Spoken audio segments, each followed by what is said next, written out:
Good morning friend, मैं आदित्य उपाध्याय आपके इस अपने यूट्यूब चैनल लाइफ मेकर में आपका फिर से स्वागत करता हूँ। आज का हम लोग का टॉपिक है मोनोहाइब्रिड क्रॉस के बारे में।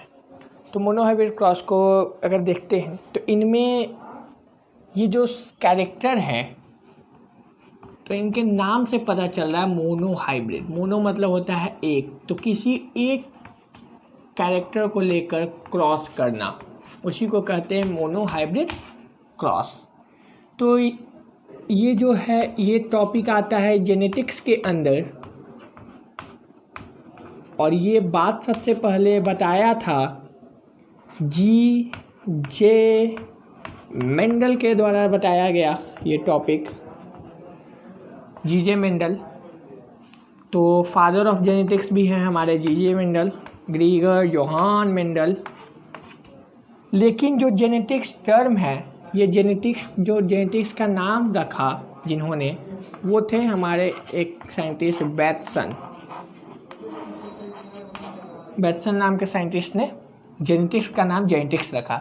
जैसे मामूली सी बात है, किसी घर में अगर कोई बेबीज होते हैं तो उनके फादर मदर ना भी उनके दूसरे कोई भी नाम रख सकते हैं, ठीक है।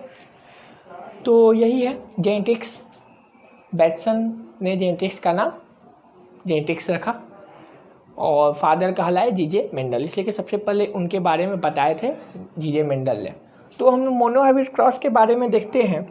तो उससे पहले मेंडल के बारे में उन्होंने पी प्लांट को चुना था। मेंडल ने अपने एक्सपेरिमेंट मटेरियल को पी प्लांट को चुना था। पी प्लांट का बायोलॉजिकल नेम होता है पाइसम सैटिवम। पाइसम सैटिवम, जैसा कि हम लोग जानते हैं बायोलॉजिकल नेम लिखने का तरीका, पहला अक्षर बड़ा, बाकी सब छोटा, और दोनों सेपरेटली अंडरलाइन होने चाहिए। ये उसके जीनस को बताता है और ये उसके स्पीशीज को बताता है बाइनोमियल नोमेनक्लेचर के तहत, जो कि कैरोलस लिनियस के द्वारा दिया गया था, ठीक है।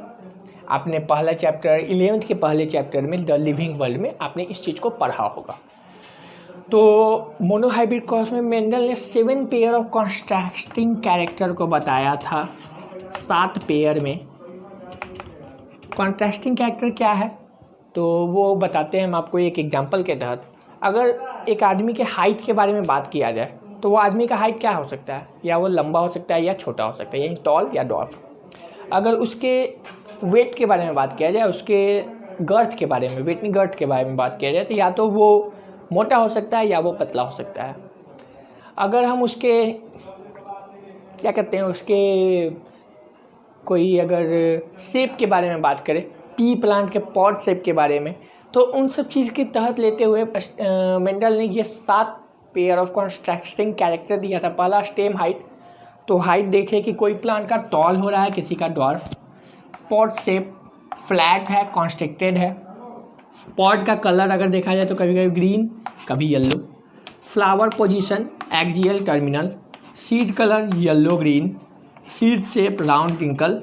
और सीड कोट का कलर कलर्ड होगा या वाइट होगा। इस तरफ जो लिखा हुआ है ये वाला, ये जो है ये डोमिनेंट फेज शो करता है। मतलब ये कि अगर इनके साथ अगर ये रहे तो ये अपना शेप छोड़ेगा, ठीक है, ये अपना प्रभाव छोड़ेगा। सिंपल सी बात है, हमको देख लीजिए, ठीक है। और हमको WWE से जॉन सीना, बाटिस्टा, किसी से भिड़वा दीजिए तो क्या होगा, बाटिस्टा डोमिनेट करेगा मेरे पे, सिंपल सी बात है। तो ये वही चीज़ है, यहाँ पर डोमिनेट, मेरा कैरेक्टर यहाँ छुप जाएगा और इनका कैरेक्टर दिख जाएगा। यही है, बाटिस्टा अपने या जॉन सीना दिखा देंगे कि अरे हम क्या हैं। तो यही चीज़ है, टॉल फ्लैट। ये जो है हमारा डोमिनेंट है, ये हमारा रिसेसिव फेज है। तो इस चीज़ को देखते हैं। अब मोनोहाइब्रिड क्रॉस को कैसे समझाया था मेंडल ने, तो मेंडल क्या किए थे कि कोई भी एक कैरेक्टर को ले लिए थे, ठीक है। कोई भी एक कैरेक्टर हम लोग लेते हैं और उनको मैथमेटिकल यूज करके, मेंडल तो बाकायदा उनके लिए टाइम दिए थे 6 महीना 7 महीना 1 साल 7 साल तो 7 साल तो हम लोग टाइम देंगे नहीं, हम लोग 7 मिनट में उस चीज़ को समझेंगे। तो देखते हैं, ये नोट्स करना है या स्क्रीनशॉट लेना है तो आप ले सकते हैं स्क्रीनशॉट, ठीक है। आप लोगों ने स्क्रीनशॉट ले लिया होगा। अब हम लोग देखते हैं थोड़ा मोनोहाइब्रिड क्रॉस के बारे में। तो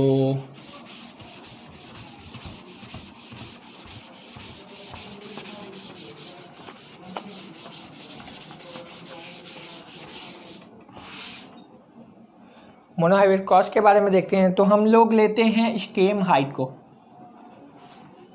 कोई एक कैरेक्टर ले सकते हैं। मोनोहाइब्रिड किसी एक कैरेक्टर से हम लोग बात करेंगे। तो स्टेम हाइट क्या क्या हो सकता है? टॉल,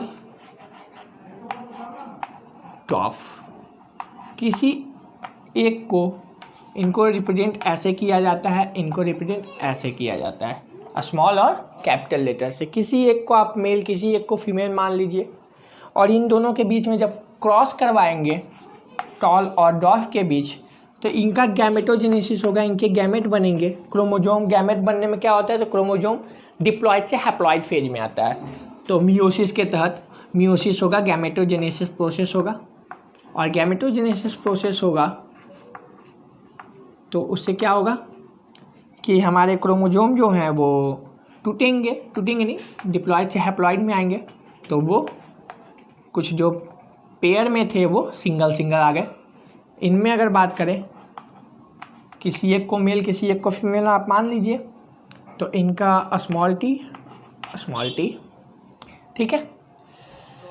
और इस चीज़ को समझने के लिए हमारे एक साइंटिस्ट आए थे, पनेट। उन्होंने एक अपना स्क्वायर मेथड दिया, जिससे कहे कि इस चीज़ को हम ईजिली हम बना सकते हैं। इसलिए पनेट स्क्वायर, यही है पनेट स्क्वायर, जिनमें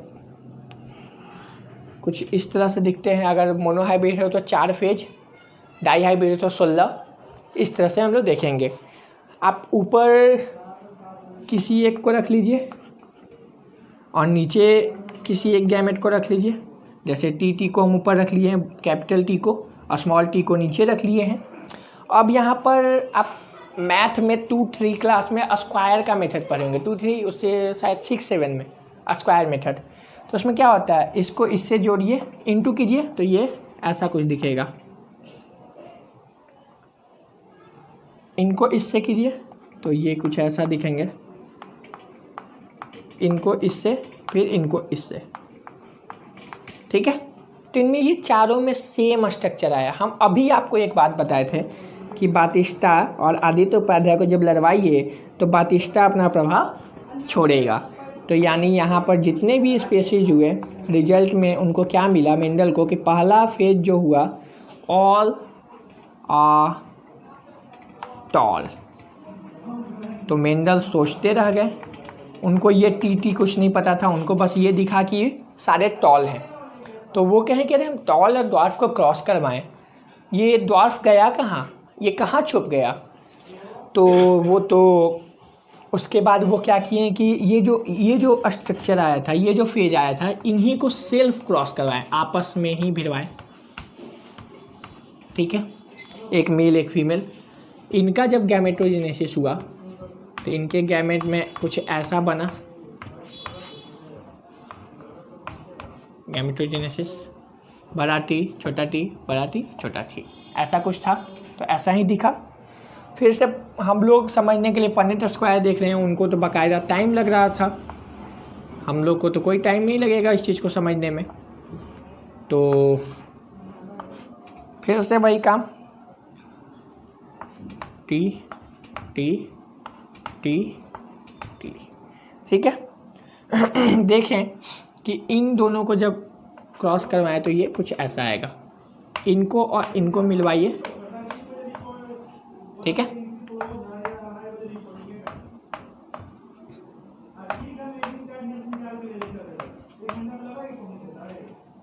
ठीक है, ऐसा कुछ आया। तो इनका रिजल्ट क्या था, मेंडल को जो दिखा, तो मेंडल को जो दिखा, जो दिखने वाला फेज होता है, जो हमको दिख रहा है कि हम जैसे लंबे हैं, तो जो लंबा है छोटा है हमको तो यही दिख रहा है, तो उसको हम लोग बोलते हैं फिनोटाइपिक। फिनोटाइपिक रेशियो के फेज में पढ़े थे। तो वो रेशियो क्या था, तो या तो कोई टॉल होगा या तो कोई ड्वार्फ होगा। तो देखिए ये तो टॉल है, 2 बड़ा टी है, ये एक बड़ा एक छोटा। अभी हम बताएं कि आदित्योपाध्याय बातिस्टा को लड़ाइए, तो ये तीनों इसमें क्या दिख रहा है, 3 टॉल और 1 ड्वार्फ दिख रहे हैं। तो 3:1 रेशियो फिनोटाइपिक रेशियो। लेकिन जब उनको टेस्ट क्रॉस करवाएं तो मेंडल देखे कि जीनोटाइपिक रेशियो क्या आया, क्या दोनों टॉल में कुछ डिफरेंस है, तो वो देखा गया कि ऐसा कुछ था।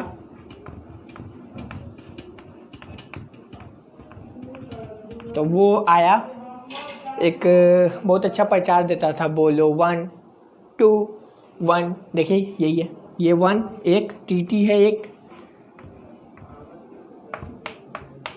कैपिटल टी स्मॉल टी कितना है 2, और फिर हमारा स्मॉल टी कितना है तो 1। तो ये हमारा मोनोहाइब्रिड क्रॉस। हम एक कैरेक्टर का बात किया स्टेम हाइट। अब बाकी जो बचे 6 कैरेक्टर है आप उसको बनाइए, खुद से प्रैक्टिस कीजिए। जितना आप प्रैक्टिस कीजिएगा उतने आपके लिए अच्छा होगा और आपको उतनी अच्छे से समझ में आएगा। आशा करता हूँ कि आपको मोनोहाइब्रिड क्रॉस बहुत अच्छे से समझ में आ गई होगी। और इस बेसिस पे, मोनोहाइब्रिड क्रॉस के बेसिस पे मेंडल ने एक लॉ दिया, एक प्रिंसिपल दिया, लॉ ऑफ डोमिनेंस का। तो लॉ ऑफ डोमिनेंस क्या था, हाँ इससे पहले ये चीज़ देख लेते हैं। ये फर्स्ट जनरेशन किसी फेज का, तो F1 जनरेशन से इसको डिनोट किया गया, और ये F2 जनरेशन, ठीक है। तो मेंडल ने इस एक्सपेरिमेंट को देखकर, इस चीज़ को, सिर्फ ये जो बोर्ड पे लिखा हुआ है इस चीज़ को देखकर मेंडल कॉपी पर लिखते थे, और उनका रेशियो कुछ 1:1 टाइप में पूरा एग्जैक्ट नहीं आता था। उनका कुछ इस तरह से होता था, 293 अगर प्लांट टॉल आए हैं, ड्वार्फ आए हैं, तो टॉल कितने आए होंगे, तो लगभग 897 नहीं 997 या 897 606, ऐसा कुछ 2-3 का रेशियो एग्जैक्ट नहीं होता था, ठीक है, ऐसा रेशियो होता था। तो ये आया था। तो इन चीज़ को देखकर मेंडल ने एक प्रिंसिपल दिया, 2 प्रिंसिपल दिया एक्चुअली। तो उन चीज़ को हम लोग देखते हैं। पहला मेंडल का, इस चीज़ पे मेंडल ने जो लॉ दिया था वो था लॉ ऑफ डोमिनेंस।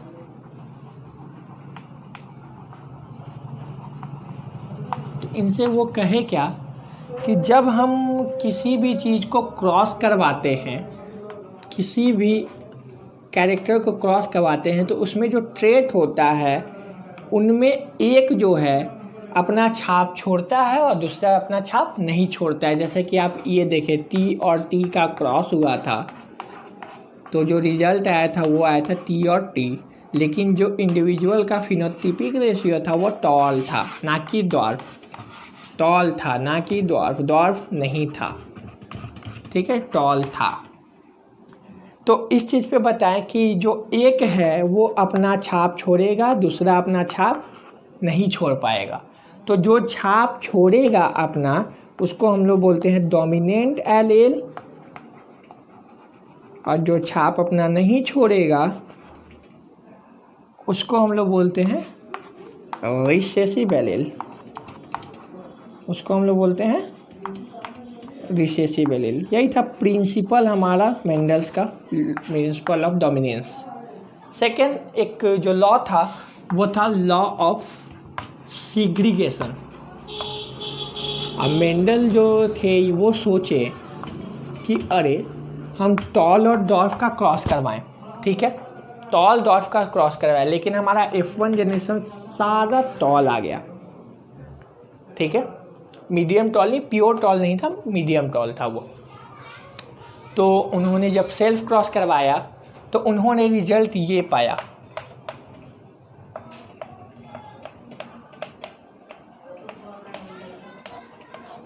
ठीक है, 1:2:1, ठीक है, 1:2:1। ये जो 1:2:1 जो पाए, उन्होंने देखा कि एलील जो है इसको देखकर ड्वार्फ तो यहाँ आया, ये इस फेज में ड्वार्फ आया, और इस चीज़ को देखकर मेंडल बोले कि एलील जो है वो ब्लेंडिंग शो करता है, एलील जो है वो ब्लेंडिंग शो करता है, और ब्लेंडिंग शो करने के कारण जो भी ऑर्गेनिस्ट थे हमारे, जो फर्स्ट फेज में नहीं दिखे थे F1 जनरेशन में, ड्वार्फ जो नहीं दिखा था वो F2 जनरेशन में दिखता है। तो ये था लॉ ऑफ सेग्रीगेशन। इसी के साथ मेंडल ने अपना मोनोहाइब्रिड क्रॉस इसी पे रोक दिया था, इसी पर ये दो लॉ के साथ ही मोनोहाइब्रिड क्रॉस यहीं पर ख़त्म होता है। उसके बाद हम लोग नेक्स्ट लेक्चर में देखेंगे डाई हाइब्रिड क्रॉस। तो आज के लिए धन्यवाद। वीडियो अच्छा लगा होगा तो उसे लाइक कीजिए, शेयर कीजिए और चैनल को सब्सक्राइब कीजिए। धन्यवाद।